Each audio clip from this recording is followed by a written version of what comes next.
Bismillahirrahmanirrahim. Assalamualaikum warahmatullahi wabarakatuh.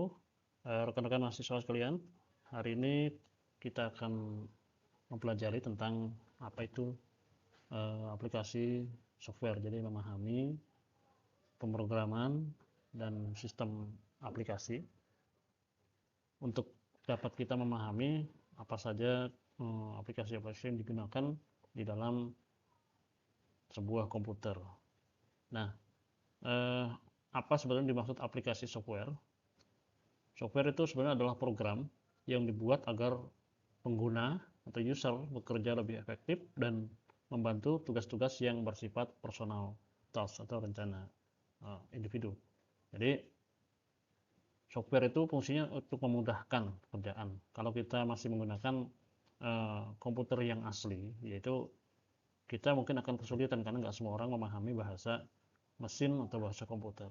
Sehingga software itu digunakan untuk dapat digunakan oleh siapa saja yang mungkin bukan ahli IT, tapi setidaknya dengan bahasa yang dimudahkan untuk umum, setiap orang dapat menggunakan komputer untuk memudahkan pekerjaannya. Nah, jadi fungsi software itu adalah 4. Membuat aktivitas bisnis, terutama para pebisnis, menjadi lebih efisien. Kemudian membantu membuat grafik-grafik dan tugas-tugas multimedia. Jadi kalau Bapak Ibu sekalian menjadi guru menggunakan aplikasi PowerPoint seperti ini memudahkan kita membuat grafik dan tugas-tugas yang sifatnya multimedia.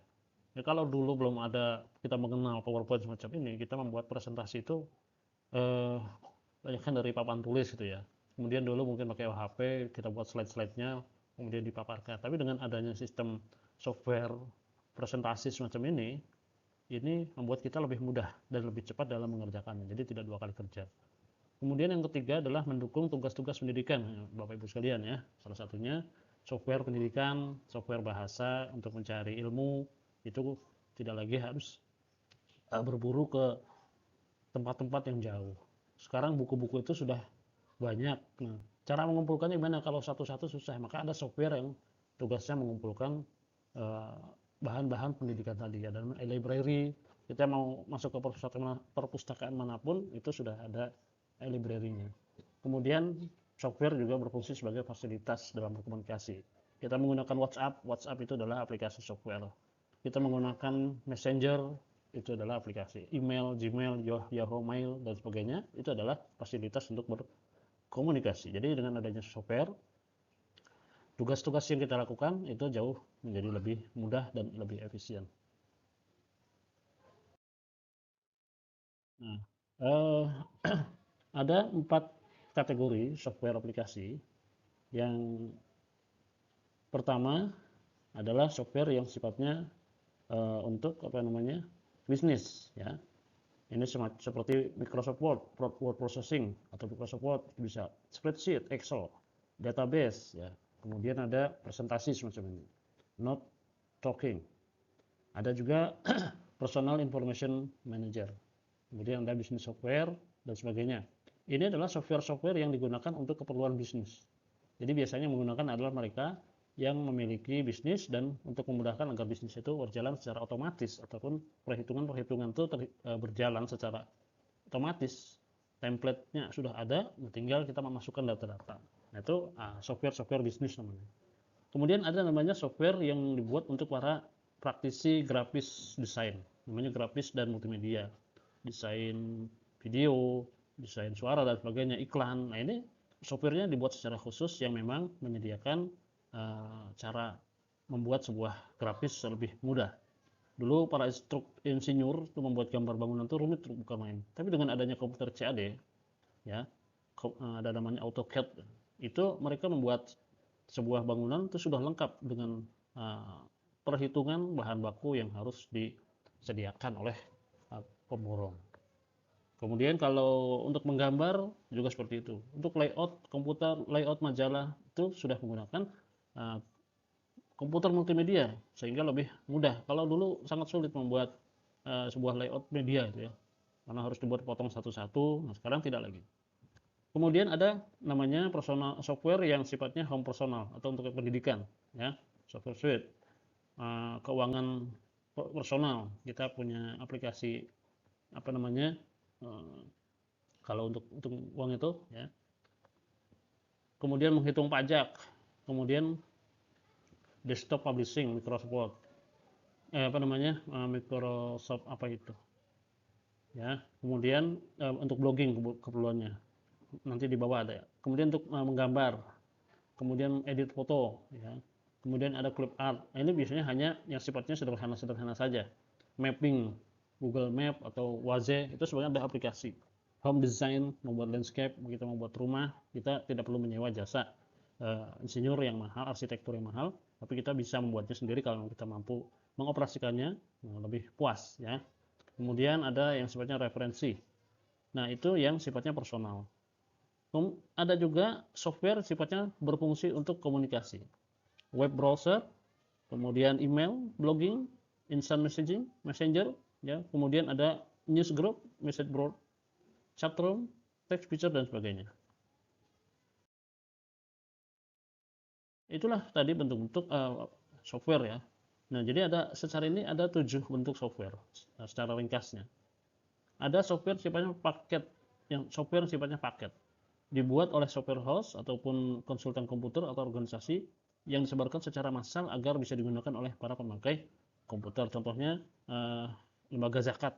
Dia membuat software perhitungan zakat dan sekaligus juga mekanisme pembayaran zakatnya langsung di aplikasi tersebut. Sehingga ketika dia paham, dia bisa langsung implementasi zakat itu di aplikasi tersebut. Nah, biasanya itu dibuat oleh mereka. Atau perbankan juga seperti itu. Kita menggunakan mobile banking itu kan macam-macam, tergantung banknya. Tapi user menggunakan aplikasi itu khusus untuk terkoneksi dengan bank yang membuat aplikasi tersebut. Kemudian ada custom software, software yang digunakan untuk keperluan khusus, didesain untuk keperluan khusus. Contohnya untuk membuat website, itu ada namanya PHP dan Oracle dan sebagainya. Ya. Kemudian ada web aplikasi, aplikasi yang diakses menggunakan penjelajah web browser melalui jaringan seperti internet atau internet. Nah, itu termasuk juga portal kita tuh ya, portal PJJ.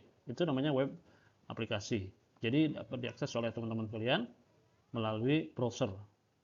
Asalkan dia terhubung di internet atau intranet, maka dia bisa dapat digunakan. Kemudian ada open source software, perangkat lunak yang membuka dan membebaskan source code-nya untuk dilihat oleh pengguna dan membiarkan pengguna melihat bagaimana cara kerja software tersebut. Nah, ini ada juga seperti itu. Biasanya dia berbagi. Shareware, software gratis dengan jangka waktu tertentu. Kita sering mendownload umpamanya sebuah aplikasi atau mendownload sebuah dokumen. Nah, kita hanya dapat kuota 5 kali download, selebihnya kita harus mendaftar dan berbayar. Itu juga bisa. Itu namanya software yang sifatnya shareware. Jadi kalau sudah kita selesai melakukan 5 kali pekerjaan, kita harus mengupdate dan untuk mengupdate itu berbayar.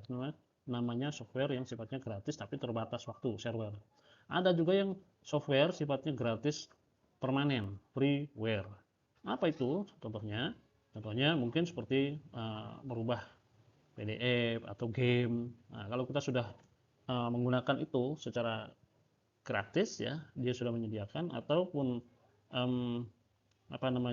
aplikasi-aplikasi antivirus ya, ada yang gratisan tetapi update-nya kurang, itu bisa juga, tapi itu termasuk freeware kalau yang gratisan karena kita masih bisa mengaksesnya. Tapi yang tidak bisa diakses mungkin adalah yang sifatnya premium ya, sudah ke atas. Nah, itu mungkin lebih lengkap database virusnya. Kemudian ada yang sifatnya public domain software. Bentuk ini adalah software yang bentuknya tidak ada hak cipta, tidak dikendalikan atau dimiliki oleh setiap individu atau badan. Jadi Bapak Ibu sekalian membuat software khusus ya untuk permainan atau apa dan tidak didaftarkan hak ciptanya, itu bisa saja diakui oleh orang lain. Tapi juga kita tidak bisa melarang orang untuk menggunakan software itu selama kita tidak melindungi software itu dengan hak cipta.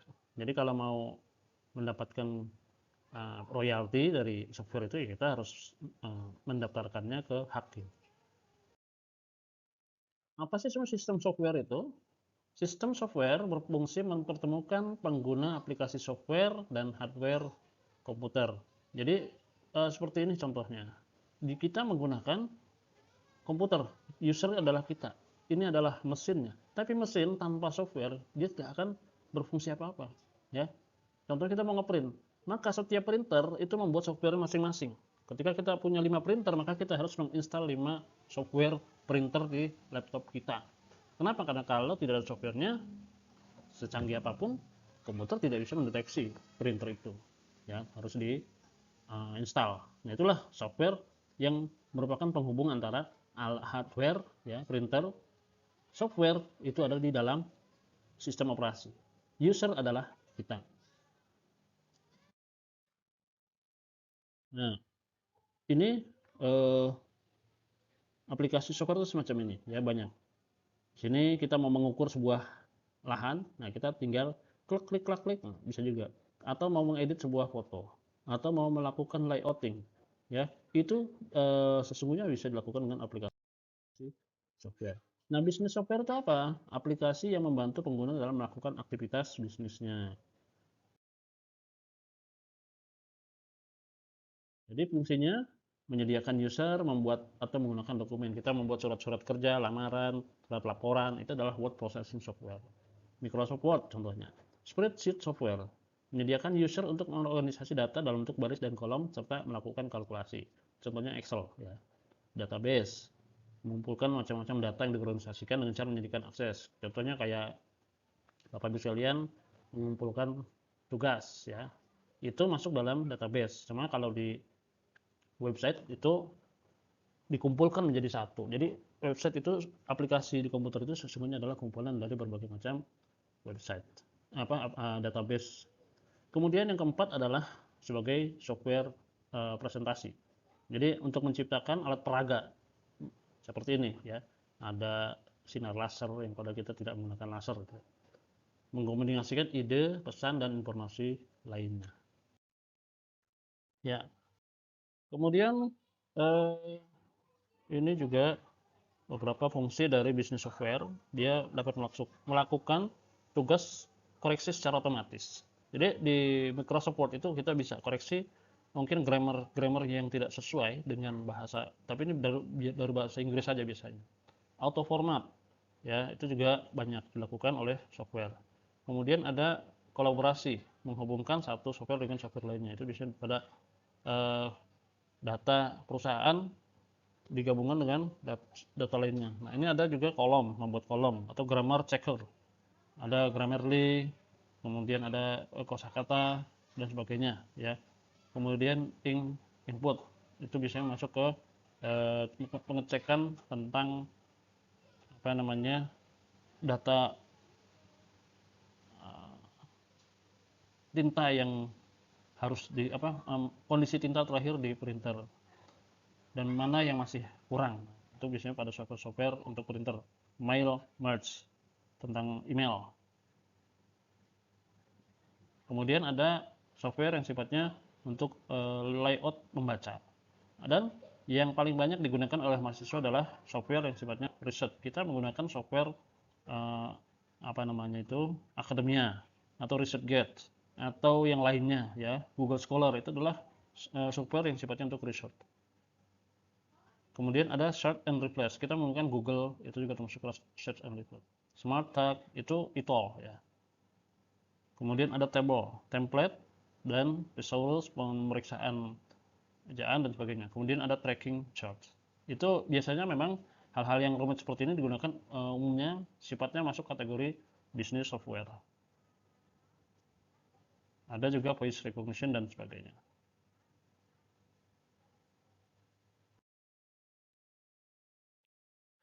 Nah, biasanya dalam sebuah bisnis software itu ada namanya membuat dokumen. Membuat dokumen itu memasukkan kata dan angka, gambar, dan melakukan tugas-tugas pembuatan dokumen lainnya. Ada juga fungsinya sebagai editing dokumen. Perubahan konten, memasukkan, menghapus, motong, menduplikasi, ataupun melakukan paste, ya. Kemudian merubah penampilan, huruf-hurufnya mau kita ubah. Nah, itu masuk dalam bagian bisnis software. Di format, ya. Nah, jadi presentasi software atau software presentasi itu software yang membantu user membuat gambaran visual seperti halnya yang kita gunakan ini, PowerPoint, ya, mengkomunikasikan ide, pesan, dan informasi lainnya untuk sebuah.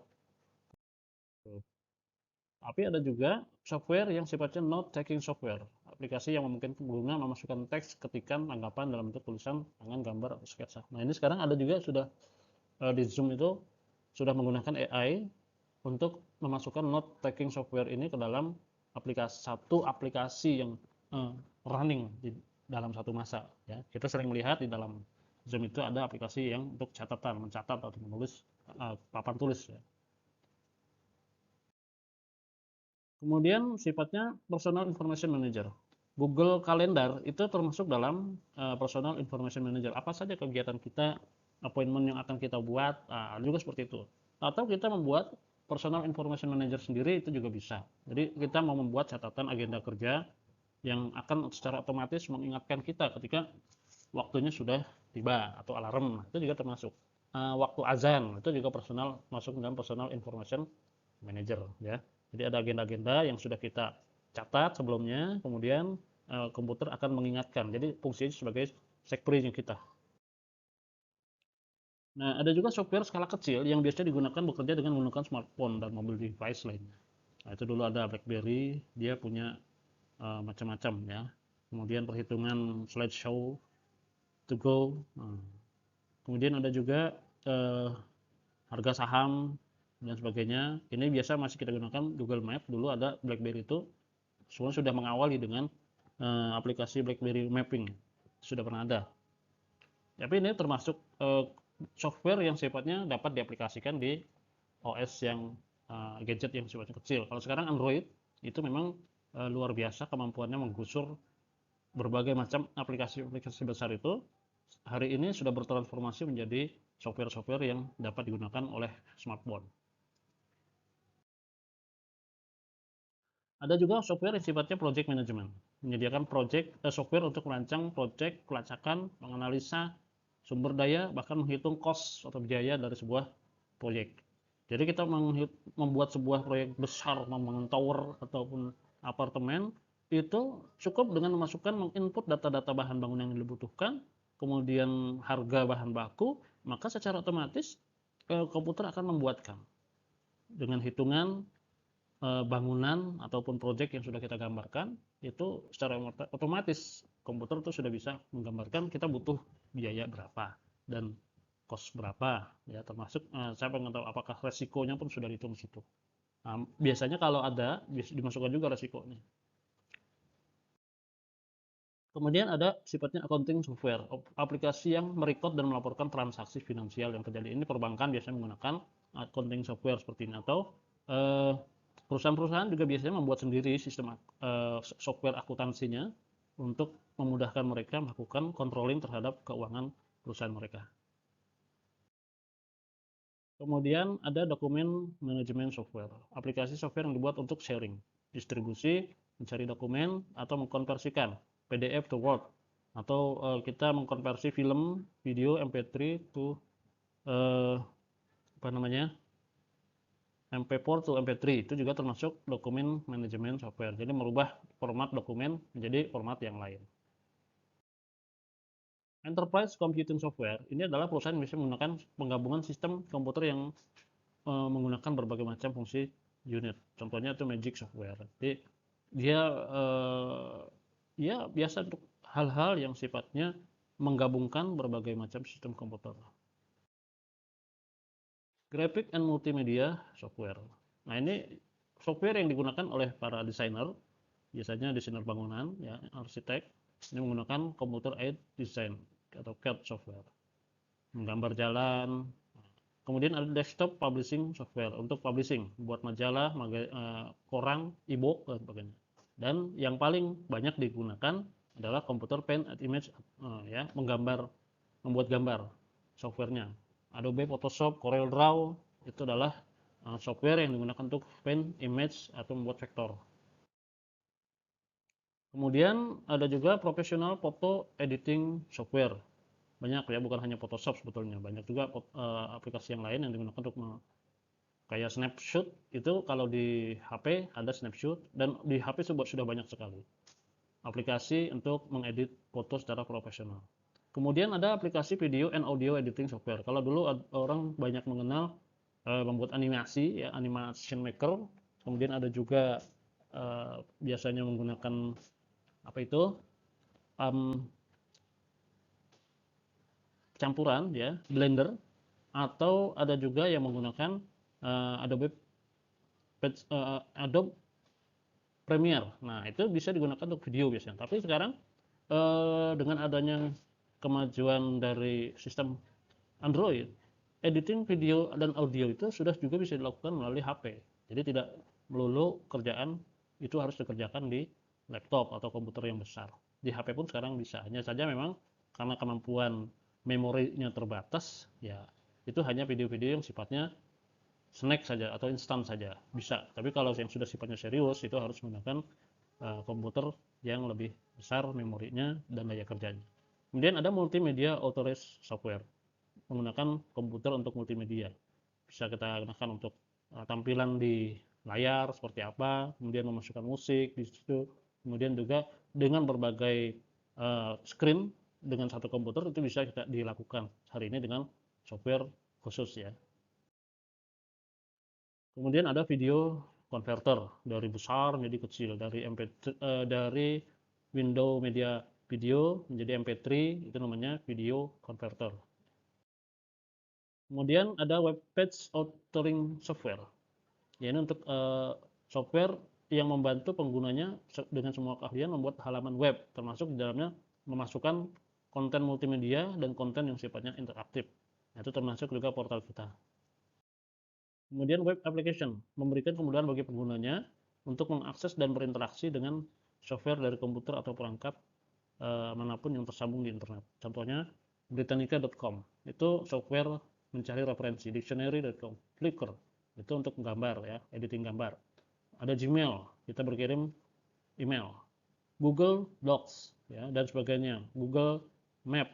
Nah, kita biasanya sering bepergian pakai Google Map. Tapi ya kadang-kadang memang tidak tepat ya, nggak ada jalannya kok bisa suruh belok kiri. Nah, itu adalah kesalahan dari input Google yang belum sampai ke daerah itu, sehingga dia pikir pematang sawah itu dianggap jalan bisa juga. Jadi kan dia hanya dari citra satelit saja. Nah, kalau sudah di petugas Google-nya sudah lewat situ, dia akan mengkonfirmasi bahwa itu bukan jalan. Ada juga Photoshop Express dan sebagainya ya.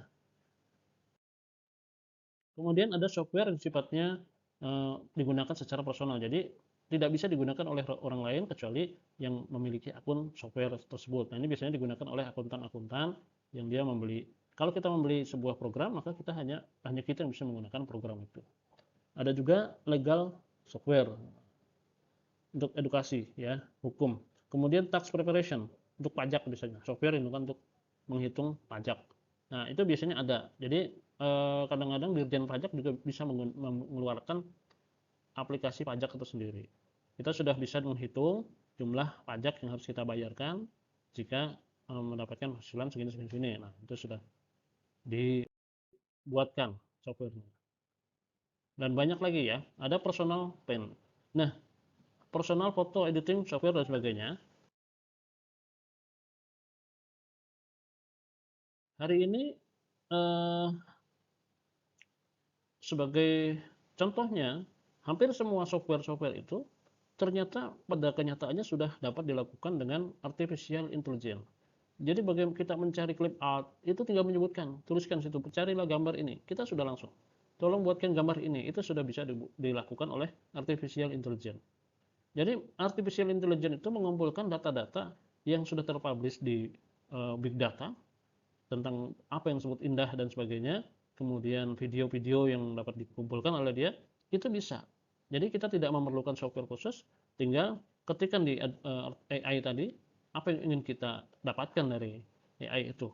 Nah, dia akan memberikan kita. Hari ini mungkin belum sempurna, tapi penyempurnaan itu akan terus berjalan sampai akhirnya kita betul-betul mendapatkan apa yang kita inginkan. Ya, ada home design landscape software.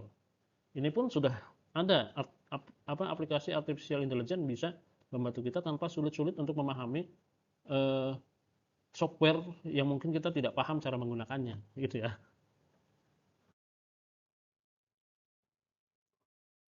Nah, ini juga travel and mapping software, educational software, software pendidikan, ini sudah sering kita gunakan. Kemudian software entertainment, game, musik, dan sebagainya itu adalah termasuk software entertainment.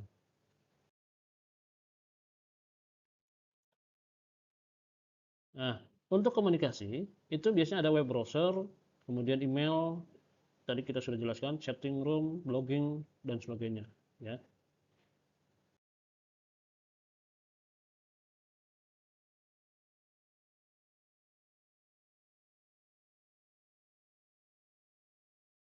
Kemudian ada software pembelajaran aplikasi. Ini adalah software yang digunakan untuk training aplikasi web based. Kemudian mungkin hanya orang-orang khusus saja yang belajar tentang IT, sistem IT dan bahasa-bahasa komputer. Kemudian ada distance learning, sebuah sistem cara mengajar di satu lokasi di mana kita dapat belajar di lokasi lainnya. Nah, ini termasuk PJJ kita, ini menggunakan distance learning. Ya, sejak COVID ini banyak muncul distance learning, padahal dulu mungkin hanya digunakan oleh UT, tapi sekarang ada Syekh Nurjati, ada Insansita, kemudian ada Sibermu, ya, yang menggunakan distance learning. Jadi kita bisa belajar dari manapun, dari kampung sekalipun kita harus ke kota untuk belajar, asalkan ada internet, kita dapat melakukan pembelajaran dengan sistem distance learning. Atau yang paling mudah itu adalah Google Classroom atau Google Meet. Dan itu juga bisa sebagai termasuk distance learning. Jadi orang bisa belajar, bisa bertemu dengan tanpa terkendala jarak. Terima kasih atas perhatiannya, mudah-mudahan dapat dipahami. Billahi taufiq wal hidayah. Assalamualaikum warahmatullahi wabarakatuh.